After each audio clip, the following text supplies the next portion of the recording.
most honorable ball. I am the Phantom Fighter. I travel from town to town, kicking asses on the Kyonshis. What do you know about Kyonshis? Not as much as you do. Ha! Did you really just... Yeah, sorry. Boy, you're muscly. Well, good thing you punched me right here. Why? Why did you punch me? Because I'm a Phantom Fighter, bitch. Man, go to hell! Welcome back to Power Trip Gaming Retrospective. Welcome back. I'm gonna fucking destroy him. He's gonna kick my ass with his wolf move. Or whatever. Wait, what is it? The turn kick or whatever? Where you Turn just kick. kicked everything? Oh, yeah. We're doing... Or the Mirage Walk. The Mirage Walk. I loved it. We're doing Phantom Fighter. We are covering Phantom Fighter today. Pony Canyon. Pony Canyon Inc. developed this game, 1989. There were not many good Pony Canyon games. And it was published by FCI. FCI. Didn't they also do Gunsmoke? Wasn't that Pony Canyon? No? Gunsmoke was Capcom. Was it really? Yeah. Pony Canyon Inc. also did, the Super Pitfall. I remember Super Pitfall. And FCI did the Ultimate games, actually.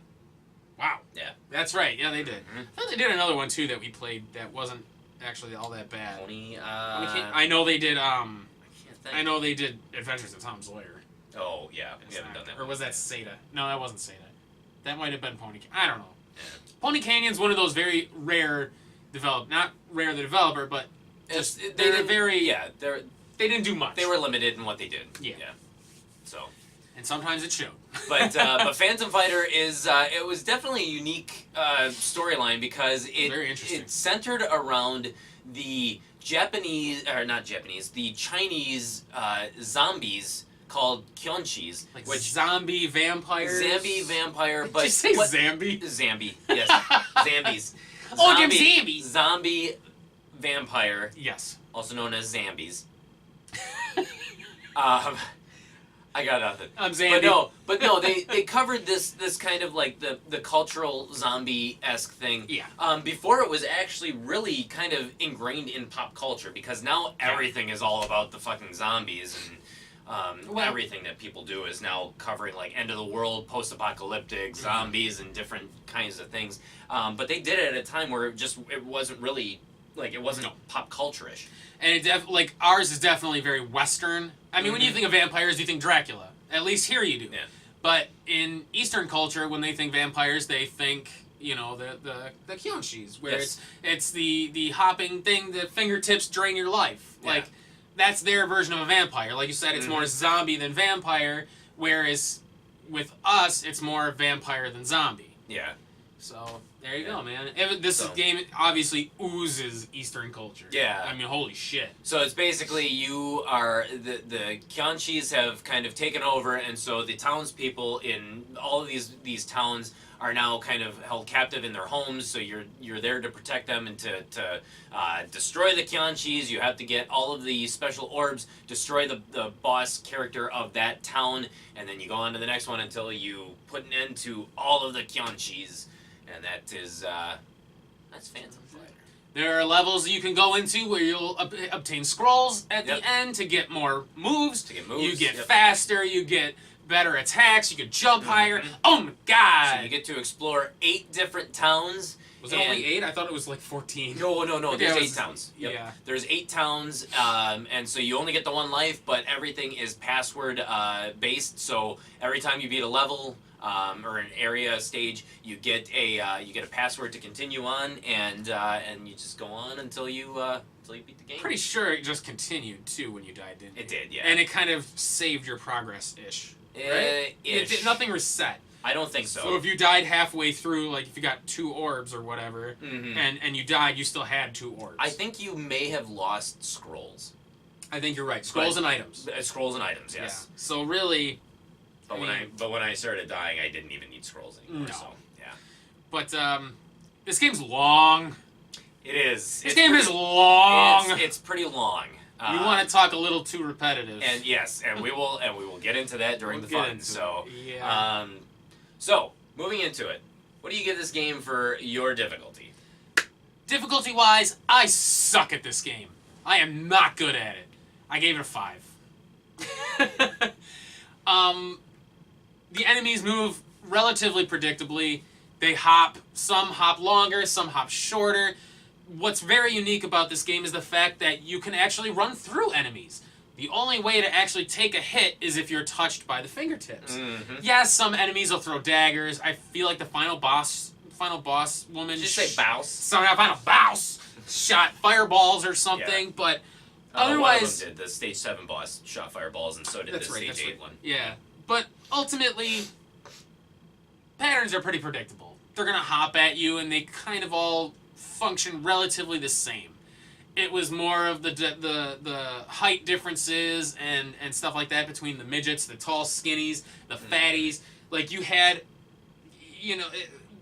attacking was a bit stilted. It was kind of difficult to attack because you had such a short range. Yeah. And some of those enemies had, like, their fingertips came out pretty long. Yeah. So, but ultimately, when you get upgraded moves, it makes it more bearable to deal with. That kick, that's the turn kick. That's the end all I told you. Once you have the turn kick, God. that's it. You don't even need to train anymore. That's all you need. Yeah. So. There's passwords, so really death is almost kind of inconsequential. So I felt like this game was a 5. It's kind of more of a test of endurance. So and just know-how of how to pull it off. Yeah.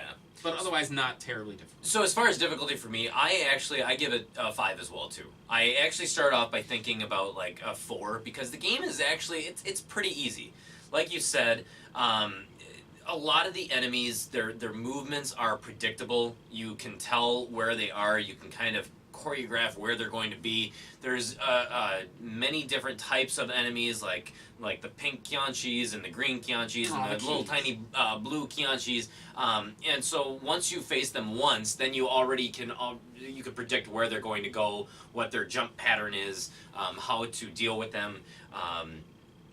And a lot of the difficulty in the beginning comes from the ability to even just hit the Kyonshis. I know in the beginning I had a bear of a time just trying to hit the small blue ones. Yeah. Because they were hitting me before I could hit them at their level, because you can't hit them when they're just standing on the ground. You have to hit them when they're jumping in the air.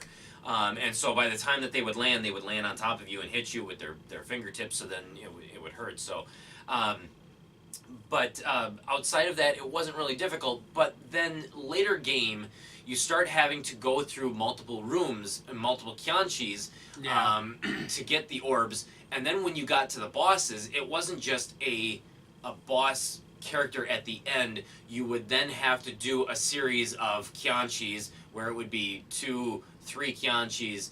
I think it even got longer than that too, where you had to go through 4 Kyonshis and then you got to the boss of the area, which by that point you're so low on life that you're either going to die or you're going to have to do it perfectly, and you're not always going to do it perfectly. So so it just got a little bit difficult in that sense. So that's why I gave it the 5. Why it got up to a 5. I feel like that last boss, you had to fight like 5 or 6 before you got to her. And that was no joke. Although she was easy. She herself was easy, but it's just going through and having to deal with every single Kyonshi on the way there. That's what makes it difficult. And so it's like the difficulty it ramps up, but it's never overly tough. No. So that's why it's definitely middle of the road. If I had to, I would say it leans closer to a 4, but I think it does get difficult to the point to where it's literally right at that 5, and I'm very comfortable with giving it that 5 spot. It does take some getting used to. It does. The movements are the controls can definitely be there are issues with the controls. Yeah, a little bit. They are flighty, they're oversensitive. When you start moving, you don't stop right away. No, it's almost like Star Tropics feeling. It is, which makes it very difficult. But at the same time, after I would say the first or second city that you're in, you definitely start getting used to it, and you can definitely start accommodating for it. So it's nothing that can't be overcome, but it's definitely jarring to experience it for the first time. There's a learning curve. Yes. There is a learning curve. Yes, Definitely. It takes some time to learn. Mm-hmm. But it's not impossible. No, I just suck no, at it. not in the least. No. So, But sounds good. Five solid. Yep. So we'll move on to fun. so what did you give this game for fun? Even though I was the one who actually predominantly played and beat the game, but what would you have given it for your fun of what you saw? Fun, I gave it a 4. Just a little under middle of the road. I'd say it's still pretty good. I mean, lots of frames of movement. I love how animated this game is. Mm-hmm. It really is visually, like, yeah, it's kind of bland, but at the same time, like, it's very interesting to watch. I love, like, the flowing of his fucking, like, coat? Cloak? I don't know what the hell it is. whatever that was that he was, Yeah. I love that. Even attacking has a lot of frames of animation. Everything looks pretty fluid. Mm-hmm. Even the way they jump and stuff, like, everything moved very, very well. It looked cool. There is lots of dialogue. This game is dialogue heavy. Story heavy, yeah. Oh my god. Mm-hmm. It's not just a, hey buddy, thanks, here's a scroll. It's no, like, here's a scroll. My feet hurt. Thanks for helping me. I don't know. I think I'm gonna go get something to eat. Like they. No, there's even in the second city. There's even a graveyard where there is the soul of a woman who lures in men. Who you're, I guess, the guy who is like your assistant. If you spend too long in there, she'll actually take him. She'll lure him in, and then you have to save him because then he's gone for the rest of the of that area. But there is a lot of talking. I mean, it's even just to learn the extra moves, you have to do like a trivia thing, which is actually pretty cool. I like that idea. But boy, do they talk. They are little chatterboxes in that town, man. They ask some strange questions too. They kind of do, actually. Didn't they ask an actual like Pony Canyon question? They did. It was like a breaking the fourth wall kind of. Yeah. Yeah. But it was cool because in this era, context was hard to come by. Mm-hmm. Legacy of the Wizard, zilch. Not a context one to begin with. Yeah. Legend of Zelda, there's no context. Like, this era was so, like, devoid of dialogue in some games that it made it very hard to navigate. This game was not that. This game gave you backstory. It gave you like, just flavor text. It really was expressive. Yeah. And I really like that. Mm-hmm. So I really enjoyed it. Yeah, there was not many games that gave you that kind of expository explanation. No. And so it definitely it was nice that they threw that in there. It definitely drew you into that world. Mm-hmm. And I really liked that. Yeah. Where I feel this game lost some points is after like the third or fourth town, you're ready for this game to be done. I'll be perfectly honest. Watching it again, like it's very battle's a slog. It gets kind of old kind of quickly, even with the extra moves. Like, it just, there's something about it, especially when you have to grind for the scrolls.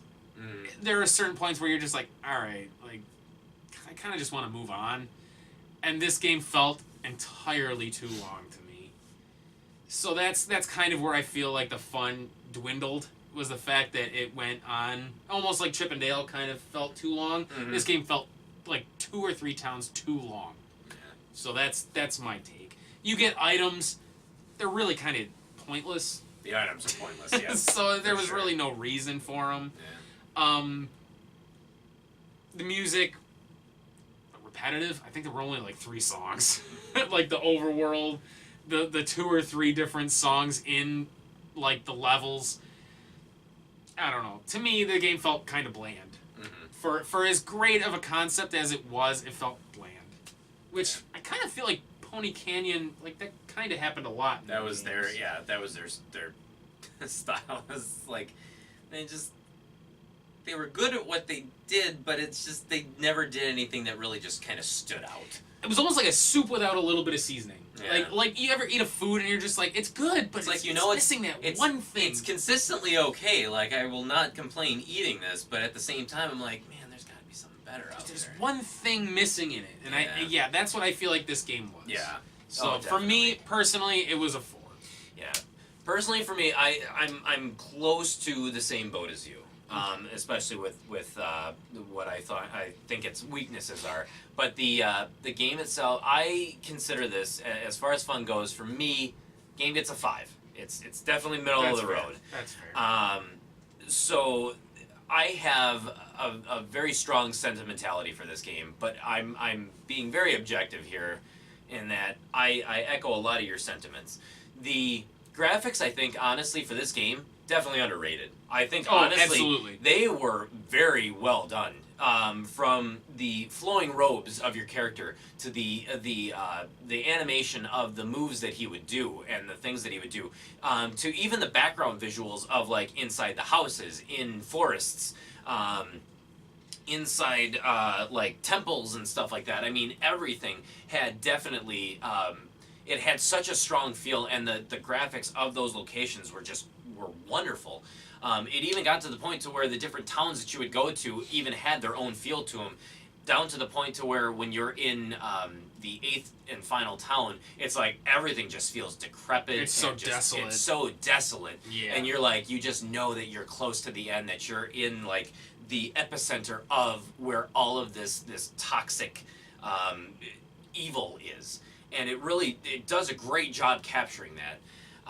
The music, in my opinion, it's great. I love the different themes that they have, but like Andy said, there's like only 3 or 4 different themes throughout this entire game, and it gets repetitive really fast. But the variety of enemies, it's really fun to see the different enemies, I guess, because like I said, you've got the basic pink Kyonshis, you've got the faster green Kyonshis, you've got the little tiny blue Kyonshis, you've got the tall green ones, or the in-between tallish blue ones, you got the red fat ones, you've got, there's so many different types of enemies. There really were. And so that's really great, and the boss characters definitely have their own uniqueness to them as well, too, so you definitely get a lot of variety in that sense. But the biggest flaw of this game, as Andy alluded to, is how repetitive this game is. Is that by the time that you are in the 3rd or 4th town, you're ready for this game to be over. Because it is literally the same process every time. You go in, you find the temple so that you can heal right away so that you don't get a game over. Although dying in and of itself is really inconsequential at a certain point. It just doesn't matter anymore because you continue with a lot of your progress still saved. Yeah. But you go in, you find the temple, then you get your 3 orbs, then you do the boss, then you go on to the next level. And if you have to farm for scrolls so that you can start learning more moves, then you have to do the temple. Then you got to do the farming so that you can get the scrolls, so that you can go into the training center so that you can actually learn new moves. And then you got to get your orbs. Then you beat the boss. Then you go to the next level and you rinse and repeat. And it's just, it goes on for far too long. This game should have been 5 towns, maybe 6 towns. It should never have been 8. I'm thankful for how the game turned out. I mean, it was definitely a good game in and of itself, but the game was just too long and too repetitive. There wasn't enough of a variety to it, so it felt, you could play this game for 45 minutes, it would have felt like you were playing it for 4 hours. Yeah. And that is literally the biggest issue with this game, why it doesn't get higher than a 5 for me. But honestly, had a lot of good things going for it. I love that there is a really strong story to it. I love that it explores Eastern ideologies or just Eastern beliefs of, like, the Kyonshis and these zombies of the afterlife. It was definitely something that a lot of games that came to us didn't really have that feel, where it was straight up Eastern story. Because it's almost like the Eastern developers were trying to cater to Western developers by giving them Western stories. That's right, or Castlevania. Yeah. A good example. Yeah, and so it's like you were giving us Western stories, but take your culture and be proud and just say, hey, you know what? This is our culture. This is what we believe in. Here you go. Enjoy it. We'll put it into this game for you like this. Now you get to experience it too. So now I know what the hell a Kyonshi is. Yeah, absolutely. So, you're very right. So I mean, so the game itself I think it was very well done. They had a lot of good things going for it, but it just the controls, I mean, we kind of talked about that, where those were a little bit dicey at times, but again, the learning curve really it was able to be overcome. Yeah. But the repetitiveness of the game is just something that not many people will be able to get past because it's a long game, and doing the same thing over and over again, it just becomes a battle of attrition at that point. To just try to force yourself to beat the game. I guess you've got the password feature, so you can save your game and come back to it. Yeah. But at the same time, if you're doing this in one sitting, it gets boring really quickly. Maybe that's why we kind of have that feeling too, is the fact that we sat down and did this. You just do it in one sitting, yeah. If we maybe had broken it up like a few, like if you were playing this casually, you do a couple towns, get a password, take a break. You know, maybe it would have been a more enjoyable experience. I think maybe. Yeah. But overall, yeah, it's. But I think it's definitely, this game is definitely at least a 5. It's middle of the road. Yeah. I don't think it would go past 5. There's no way it would go past 5. But it's definitely middle of the road. I think that this was a worthy outing for Pony Canyon, FCI publishing it. Did a great job. Great story behind it. Yeah, so. and had great ideas. It did. Just quite. I almost feel like it was almost. It needed more. It just needed a little bit more to it. Yeah. Or at least more. Not diversity, but it just needed something just different to it. I feel like it was almost a product of the system where it needed it. If this had been on like a Super Nintendo or a Genesis, I feel like it would have done a little bit better. Graphics could have been cleaned up a little bit. There could have been a better variety of music. There could have been a little bit better controls. I think this game may have been better on a future system. Yeah, maybe. So, who knows? Actually, I looked up other Pony Canyon games since we talked about it. Dr. Chaos was Pony Canyon. Oh, wow. Okay. Hide-Lide. Oh, Hide-Lide, yep, because that was FCI. Yeah. Yep, Lunar Pool. Oh. Obviously Phantom Fighter, Super Pitfall, the 4 Ultima games, and then Zanuck was actually Pony Canyon. Oh, Zanuck was Pony Canyon. That's right. I forgot about that. So, there you go. Yeah. Okay. But, there you go. So we'll is move this on. worth it? Yeah, we'll move on to price point. What did you pay for Phantom Fighter? I did not pay anything for this game. I actually got this as a birthday present from my aunt it was either 1990 or 1991. Pretty sure it was 1990. But yeah, I got this as a birthday present from my aunt the same year that my brother got Legacy of the Wizard for his birthday. So you had a good year that year. You know what? Say what you will, but these two games, I absolutely love them. I feel like these two define your childhood. It was one of those things where literally, because obviously you get a game, you don't have the money to just buy another one because, oh yeah, if you don't like this one, then tough. You just buy another one. It's no, you were stuck with them, and so you played the hell out of them, and you ended up kind of getting an acquired taste to them. And Phantom Fighter was one of those games where I think even there was never a point where I disliked it. I liked it enough to keep playing it, and then it just kind of became something that I just really enjoyed playing after time. To be fair, too, I almost wonder if a lot of that comes from the fact that back in the day, there were no stores like GameStop. No. You couldn't trade in a game if it was a dud. Like, you were stuck with it. It's almost like, I mean, you could sell it at a rummage sale. No, you could, because I don't know when they started. Funkoland. But Funkoland. Yeah, you're right. You could trade in your old games, and then buy other ones, but still. But I feel like Funkoland came around the same time as, like, Software, etc. And it was in the early 90s. KB didn't do pre-owned. KB didn't do No. pre-owned. No. And their Electronics Boutique, I don't think, did pre-owned either, did they? No. So wait, maybe they have. Maybe they did. Actually, I don't even think Software, etc. did. I don't think they did pre-owned. No. Funkoland was like Funkoland was the only real reseller of games that you could trade in. Yeah.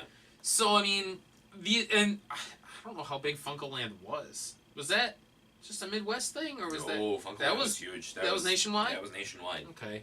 Yep. So really, FuncoLand like almost kicked off GameStop. Yeah. So, I mean, that was the only real way to be like, this game sucks. Let's just fucking trade it. Well, and that's a good point too, because I mean, games like that, when you went into a store and you bought the game, I mean, you were basically, you didn't have the internet to go on or YouTube videos to check out a review of it to see how things were. You had to rely on either Nintendo Power or some kind of video game publication, or you had to take a look at what the box art looked like to say, that's what it probably looks like. Okay, yeah, let's do it. Yeah, you had to look at the box to look at the back to see. And see what the story was on the back, too. And I suppose, really, even the only way to really assess a game's value back then was the FuncoLand, like, paper. Yeah, that listed all the games and their prices. I remember looking at some of them. I remember seeing, like, Dragon Warrior for, like, 50 or 60, and you're like, holy shit! Yeah. Like, you see all these titles that were in, like, the over $50 range, and you're like, damn, dude. But then you saw games like these where it was, like, $10 or whatever. Yeah. Man, I miss those papers. I know, I do too. I used to love looking at those, I man. do too. But, cool. So, you didn't pay anything. Nope. As of this video, pricecharting.com lists this game for $8.83. 35 cents. 35. It's gone down a little bit. I literally just looked it up. I literally just looked it up this morning, so it's like literally really? to the minute. Wow. Oh, $8.66. I'm sorry. So it has actually, my notes have it for $8.89. Oh, and when I looked it up, it was $8.83, and that was this morning. So well, whatever. Funny. But either way, $9. Is it worth it? Honestly, what do you think? I would say yes. You get a lot of game for it. It's a very novel idea, or not novel idea. It's a very innovative idea. It was. It's unique. Not a lot of games did this. So I will definitely give credit where credit's due.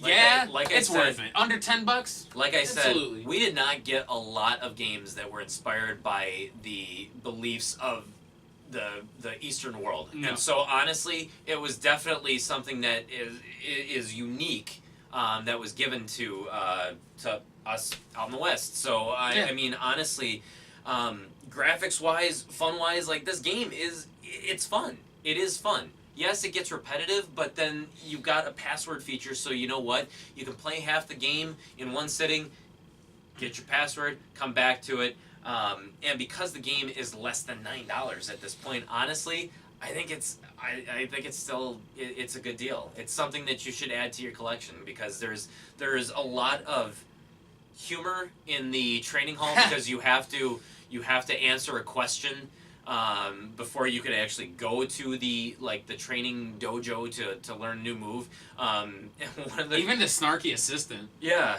Is like when you get a game over, he talks about how like pitiful master getting taken down by this. I'll go solo and kick all their asses. Yeah. Just kidding. And it's like there's like a weird humor to it that's actually pretty entertaining. Yeah, so I would say that this game is definitely worth it. It's definitely a unique experience that that few games would be able to provide. So therefore, at $9, throw it in your collection, and it's not rare at all. This game is another one that's common because I think a lot of people just kind of pass on it. But honestly, it's worth it to give it a shot. I wouldn't quite say it's a hidden gem. I never said that it's a hidden gem. I know. I wouldn't say it's a hidden gem. It's not a hidden gem. It's definitely a game that's worth looking at. Yes. Give it a go. You know, see what you think about it. But I would definitely say it leans more towards a more enjoyable experience than some games. Definitely. So there you go, guys. What did we give it? God, I have terrible. Five for difficulty. You gave it a 4 for fun. I gave it a 5. We'll stick with an even 5. So 5. 5 for fun. So pretty much 5 across the board. Basic as it gets. And it's worth it. And it's worth it. So there you guys go, man. Phantom Fighter for the NES. Excuse me, the NES, as the proper pronunciation that has been dictated by Nintendo. Thank you, Nintendo, for putting an end to that debate there. It is the NES. Not the NES. Not the NES. Just the NES, which would NES. mean it is the SNES. Not the SNES. It is SNES. Wii and Wii U all over again.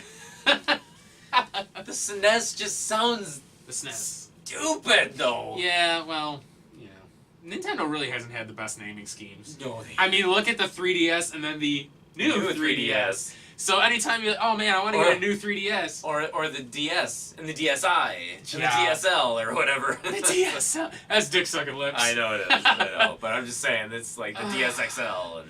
Yeah, now that I think about it, they really had the only good system I'll give them was I loved their naming scheme for the GameCube because it literally was a cube. Yeah. And I played games. Yeah. So I really enjoyed the GameCube.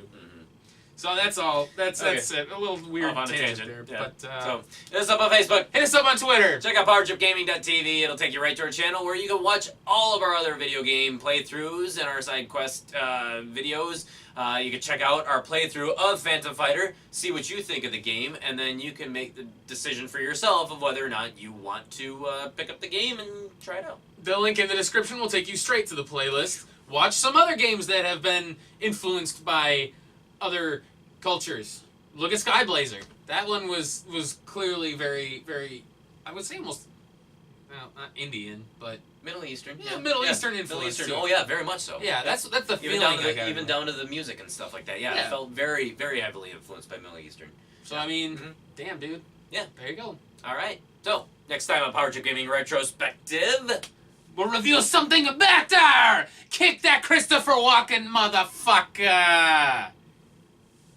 Because the opening guy looked like Christopher Walken. You I remember? know, but we didn't say anything about that No, in the beginning. that's why I kind of And tried so to you allude just to it. threw it right at the end where people are not even going to realize what Pop! you were just talking. Christopher fucking Walken! Christopher Walken. Throw the picture up. It does look like Christopher Walken, actually. It really does. It really does. It actually does. I will agree with you on that. Maybe.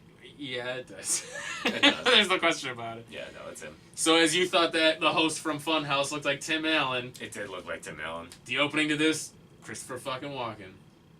Oh my god. You take this talisman off my face, and all of a sudden I just want to kill you. I'm come back to life. Come back to life. I really can't do Walken. What's your favorite Christopher Walken movie?